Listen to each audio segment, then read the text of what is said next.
ஒரு சின்ன கடலோர ஊர்ல ஒரு சின்ன பையன் இருந்தான். கடல் அவன் வீட்டுக்கு பக்கத்துல இருந்தாலும் கடல் மேல கொஞ்சம் பயமும் கொஞ்சம் ஆச்சரியமும் அவனுக்கு இருந்துச்சு.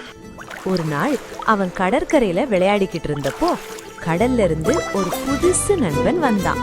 அவனும் அவன் மாதிரியே சிரிச்சான், பேசினான், ஒன்னா விளையாடினான். ஆனா அவனுக்கு ஒரு ரகசியம் இருந்துச்சு.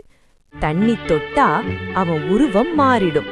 அதனால ரெண்டு பேரும் கடலையும் ஊரையும் ரகசியமா ரசிச்சாங்க. நாட்கள் போச்சு, நட்பு பெருசாச்சு. ஒரு நாள் ஊர்ல பெரிய திருவிழா. எல்லாரும் சந்தோஷமா இருந்தாங்க.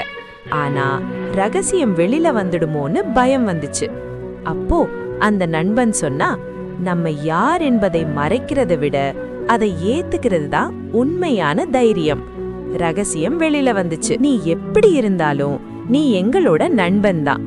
அப்போதான் அவன் புரிஞ்சுக்கிட்டான், நம்ம வேற மாதிரி இருந்தாலும் நம்ம மனசு நல்லா இருந்தா இந்த உலகத்துல நமக்கும் ஒரு இடம் இருக்கு.